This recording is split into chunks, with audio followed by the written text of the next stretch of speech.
How's it going, Ayo? In this video, we're going to talk about Jason Derulo being sued for harassment, Kanye West's bizarre pedicure video, and the fact that the iCarly Reboot just got cancelled. Alright, so this is really shocking. It's been reported that Jason Derulo left an aspiring pop star traumatized after she signed a deal with him and then later realized that he expected to sleep with her in return. This news comes from a bombshell lawsuit filed by 25-year-old Amaza Gibson, and pretty much everyone is now talking about it. Amaza said that she was thrilled when Jason promised her a record deal in 2021, until it became apparent that there were strings attached, and his promises came with a high price. In a new interview, she explained why she decided to come forward with the lawsuit and tell the world her story. She said, "I'm at this point in my life right now, it's very heartbreaking. I have anxiety, I'm traumatized. I've dealt with inhumane work situations. I'm at this point where I go back to zero and I have nothing." Amaza alleges that Jason dumped her record deal after she rejected his invitations to go for drinks. She then accused him of demanding sex in exchange for success. This is particularly shocking because at the time it was well known that he was dating Jenna Frooms, the mother of his young son. The couple welcomed a baby boy named Jason King on the 8th of May in 2021. They ended up splitting up in September of that year, just 1 month after Jason approached Amaza. At the time, she was in a band with her sisters called Sorority. Jenna Frooms later accused Jason of cheating on her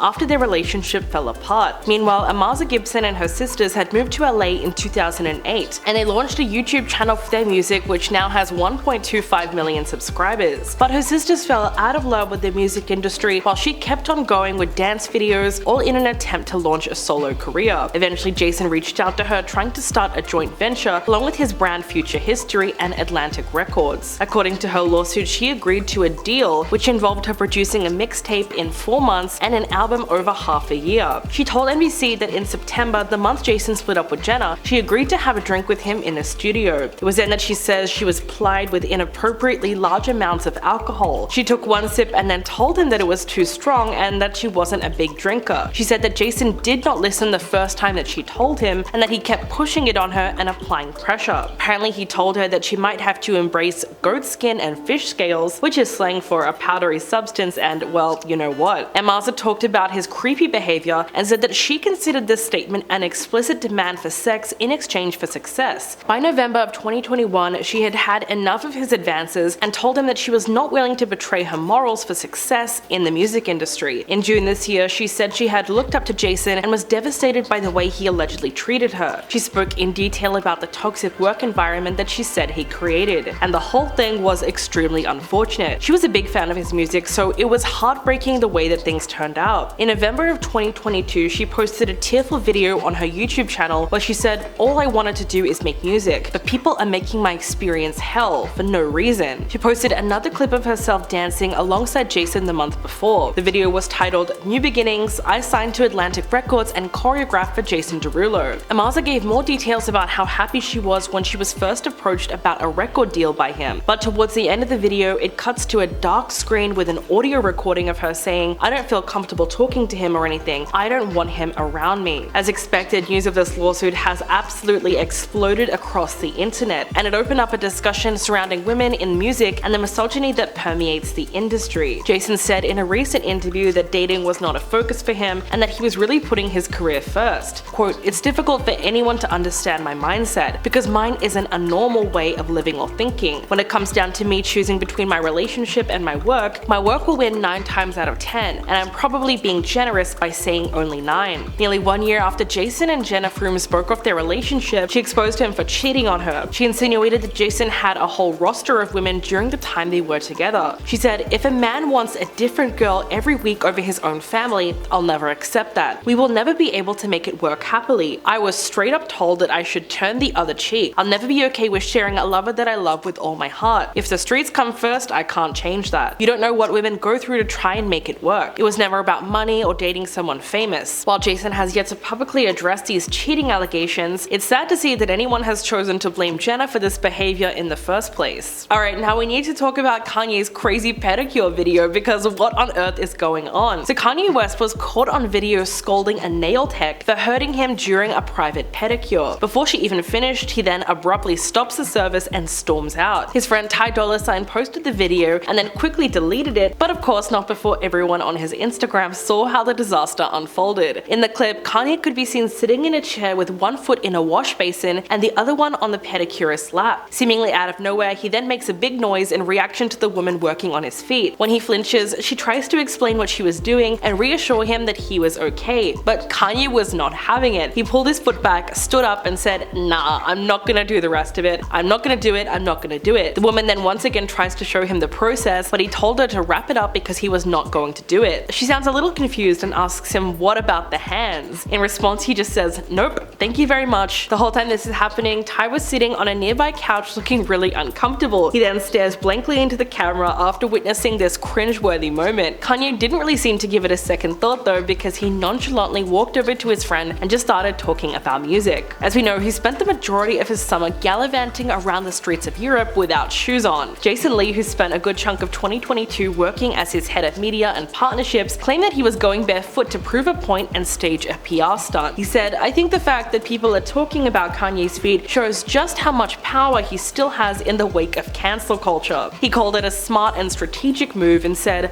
"I wouldn't be surprised if the next time we saw shoes on his feet would be a project that he designed." So maybe going barefoot was all a part of Kanye's master plan. But he did cause a lot of controversy for his lack of clothing in Italy. He and his wife Bianca Censori were spotted wearing some very interesting outfit choices and traveling all around the country. A ton of paparazzi photos showed them walking barefoot on the road. Bianca was usually wearing very sheer clothing, and Kanye on the other hand seemed to be a little too overdressed with a lot of layers. What came from this was a ton of criticism from a portion of Italy's residents because of what they perceived to be overly revealing clothing. Some people even went as far as to call for Bianca's arrest or tried to get her kicked out of the country. One person suggested that a law will enable the police to arrest whoever doesn't comply with the indecency rule. Another person wondered if the couple should be kicked out of the country for their attire and described it as completely disrespectful to a conservative Catholic culture. But the question is, could she really have been punished for those outfits? Well, the people who were calling for it to happen were referring to an Italian law that penalizes people for wearing inappropriate attire. The Italian Constitutional Court states that individuals can receive fines ranging from 5,000 to 10,000 euros or face imprisonment of 4 months to 4 years if they expose themselves in a location frequented by young people. But why were the two of them even in Italy in the first place? Well, Travis Scott's most recent show was in Rome at the ancient Circus Maximus Stadium. While he was performing, he introduced Kanye as a surprise guest. He then made a little speech about how much he means to him and praised his rap career. He said, "There is no utopia without Kanye West. There is no Travis without Kanye West. There's no Rome without Kanye West. Make some noise for Ye." Travis then went on to describe Kanye as the only human being on the planet that has ever walked side by side with him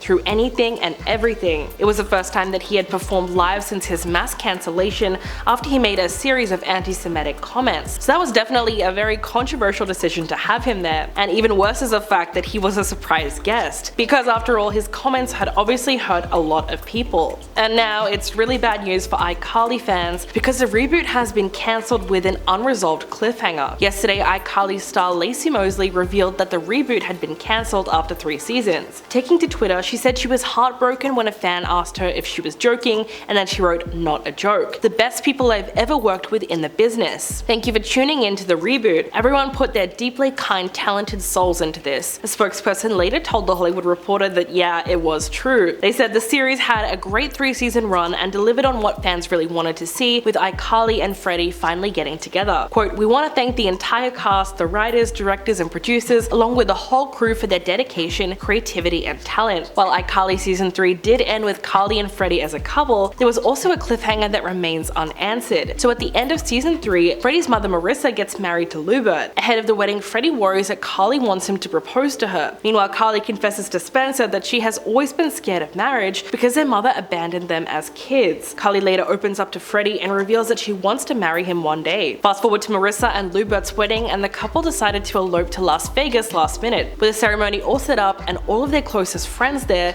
Carly and Freddie start to contemplate getting married in their place. But sadly, this decision is never revealed. Carly's mom arrives off screen and the episode ends with Carly just saying, "Mom?" So of course fans were outraged that they never had an answer to who Carly's mother is or why she abandoned Carly and Spencer when they were so young. We also never find out if Carly and Freddie do end up getting married. Reacting to the cancellation, then one person tweeted, "I've been a fan since the OG. The show grew up along with me. I am utterly heartbroken. This can't be the end, being left on a cliffhanger after all these years." Another person wrote, "They'll do anything to prevent us from finding out who Carly's mum is." Some fans have also got the hashtag #SaveICarly trending on Twitter, so we can only hope that Paramount will actually listen to them. The only thing that prevented this from being a perfect reboot is the fact that it was missing Jeanette McCurdy, which is one of the biggest reasons why it might have been cancelled. Yeah, it did last for 3 seasons, which is not too bad for a reboot, but it would have been cathartic for a lot of fans to see Carly and Sam together again, especially after everything that happened with Jeanette over the past year. Her bluntly titled memoir, "I'm Glad My Mom Died," shocked fans upon its release. Jeanette exposed her traumatic experiences on Nickelodeon and the disturbing truth about how she was mistreated by her mother, who pushed her to be a child star. She opened up about the perils of young fame